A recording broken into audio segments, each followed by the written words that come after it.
When God prepares to bring love into your life, He often begins by healing your heart. Many people unknowingly block divine love because their hearts are still wounded from past experiences.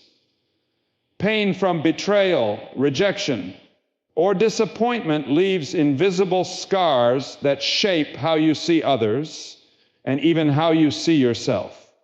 You begin to expect heartbreak before it happens, to fear closeness, or to assume every new connection will end like the last one. These wounds become walls, and though you pray for love, you subconsciously keep it out. God desires to bless you, but He cannot pour His promise into a vessel that's still full of bitterness, anger, or fear. Healing must come before union. God's love cannot thrive where old pain still rules the heart. Sometimes those wounds come from people you trusted most. It might have been a relationship that ended without closure, a betrayal that shattered your confidence, or a season when you gave everything and were left empty. Instead of healing, you build emotional armor. You say, "I'm fine," while silently carrying the hurt. But God sees beyond the surface. He knows that beneath your strength is a heart longing to be loved safely. And so, before sending the one, He often leads you into a period of healing and solitude. That time is not punishment, it's preparation. He uses it to wash away resentment, to restore your sense of worth, and to remind you that His love is the standard, not your pain. When you carry unhealed wounds, you begin to project them onto the person God sends. You might misinterpret their silence as disinterest or their honesty as criticism. You might pull away when they try to get close, afraid that letting someone in means losing control. In doing so, you push away what you've prayed for.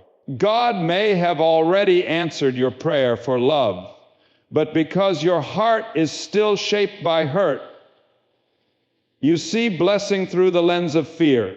That's why healing is sacred. It renews your spiritual vision. Once healed, you begin to recognize the difference between someone who is meant to harm you and someone who is meant to heal with you. Healing doesn't mean forgetting the past. It means surrendering it to God. It means allowing Him to rewrite the story that pain once dictated. Stop replaying what went wrong and start trusting what God is making right. In that process, He softens the hard places of your heart, teaches you to forgive those who never apologized, and to love without fear of being broken again. Forgiveness doesn't excuse what happened. It frees you from its control. And once your heart is free, love flows naturally. The person God sends won't need to fight your past. They'll walk with you into your future. Sometimes the delay you feel in your love story is not because God forgot you. It's because He's protecting you from repeating a cycle. He gave you the right person while you were still wounded. Your pain might destroy what was meant to bless you. So He waits until you can love without fear, until you can give without suspicion, and until you can trust His choice even when it challenges you. Healing is slow, but it's holy. Every tear you cry in prayer is watering the soil of your heart, preparing it for divine love to grow. The truth is, you cannot recognize true love if you've only known pain. God heals you so you can discern the difference. He removes people who remind you of your wounds and sends someone who reflects His peace. But if you keep holding on to the past, nursing old hurt and refusing to forgive, you block that blessing. Healing is not a suggestion, it's a spiritual requirement. God's promise of love is not just about finding someone, it's about becoming whole enough to receive them. When your heart finally releases the pain, heaven releases the person. And that's when divine love can finally take root in your life. One of the most common ways people block the one God has sent is by focusing on the wrong qualities. Many pray for a godly partner, but still chase worldly standards. They look for outward beauty, charm, wealth, or social appeal rather than the character, faith, and purpose that truly define a divine connection. The world teaches us to be impressed by what's seen, but God looks at the heart. The person He approves for your life might not fit the image you imagined, but they will fit the purpose He planned. It may not meet your preferences, but they will meet your prayers. God's chosen one often arrives wrapped in simplicity, humility, and quiet strength, not in glamour or perfection. And if your heart is fixed on appearance rather than anointing, can overlook the very blessing you asked God for. Easy to fall into the trap of emotional attraction while ignoring spiritual alignment. You might be drawn to someone who excites your flesh, but weakens your spirit. Someone who makes you feel good temporarily, but pulls you away from God's peace. The enemy knows how to disguise distraction as destiny. He knows how to send counterfeit connections that mimic love, but drain your purpose. That's why discernment is vital. God's choice will not confuse you, manipulate you, or compromise your faith. The one He sends will bring clarity, encouragement, and spiritual growth. If you find yourself constantly questioning whether someone is right for you, that's often a sign they're not sent by God. Divine connections come with peace, not pressure. Sometimes God's chosen person may not be the one you initially desire. They may not come from the background you expected, or they may carry quiet strength instead of loud charisma. But God's plan is not built on human standards. He knows what your soul needs, even when your eyes don't. Many have missed divine love because they were looking for a type instead of seeking God's will. You can't receive heaven's blessing if you're still chasing the world's definition of love. God doesn't give you what looks good, gives you what lasts. He doesn't choose based on popularity, but purpose.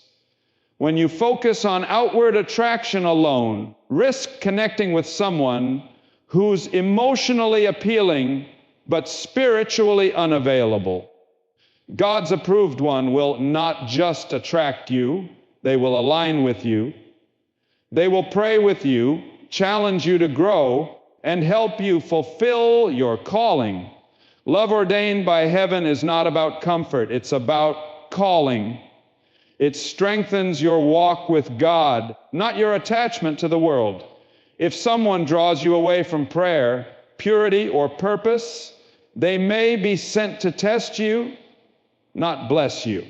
God uses these tests to refine your discernment, teaching you to value inner peace over outer charm. Many times, people ask God for a sign, but ignore His subtle confirmations. The right person may show consistency, humility, and godly love, yet because they don't fit your checklist, you dismiss them. Meanwhile, the wrong person may flatter you, excite you, and seem perfect for a moment, but leave you feeling empty inside.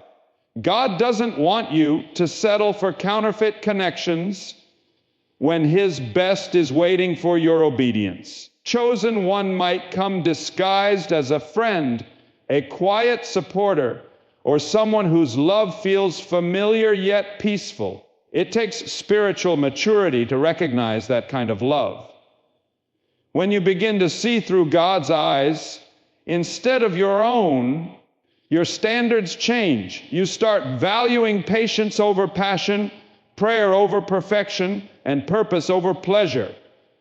You stop asking, do they look right for me? And start asking, do they lead me closer to God? That's how you recognize the one He sent. Sense divine peace when you're around them, not chaos. You'll feel safe, not unsure. And you'll notice that instead of distracting you from God, they draw you deeper into His presence. So, if you've been praying for love, take a moment to ask God to purify your perspective. Ask Him to help you see beyond the surface and recognize His fingerprint on the person meant for you. The right one may not shine the brightest in the crowd, but their light will feel like home to your soul. God's chosen will not compete for your attention. They will complement your mission. And when you learn to value what God values, your eyes will open to see the one He's already approved, waiting to walk beside you in purpose and peace. Fear of surrender is one of the most silent barriers that stand between you and the person God has chosen for you. Many believers pray for God's will in their love life, but deep down, they want that will to match their own desires, timing, and expectations. They say, Lord, I trust you, but still hold on to control, afraid that letting go means losing something they love or being hurt again. Yet, God cannot fully bless what you refuse to surrender. True faith requires open hands, not clenched fists. When God sends someone for your life, He asks not just for your affection, but your trust. You must trust that His choice is wiser than your preference, timing better than your urgency, and His plan safer than your control. Fear can make you push away what God intends to bring closer. Start questioning the motives of the one He sent, doubting their sincerity, or assuming that it's too good to be true. You replay old betrayals in your mind, letting yesterday's wounds poison today's opportunities. But God does not repeat pain. He redeems it. If you continue to measure God's new blessing by the standard of old heartbreak, you'll never step into the love He ordained. Fear becomes a self-made prison that keeps you from receiving what heaven approved. God doesn't want you trapped in cycles of hesitation and mistrust. He wants you to walk boldly into divine connection with peace and confidence. When God orchestrates a relationship, He builds it on faith, not fear. Yet fear whispers lies that sound like wisdom. It tells you to protect yourself, to wait for more signs, or to keep testing what God has already confirmed. Fear convinces you that surrender is weakness, when in truth, the highest form of spiritual strength, trusting God with your heart, is not recklessness, it's obedience. He could guard your soul. He can also guide your relationships. The one He sends is not meant to harm you, but to help you grow. They may challenge your comfort, but they'll never threaten your peace. Letting go of control doesn't mean ignoring red flags or rushing blindly. It means aligning your emotions with faith. It means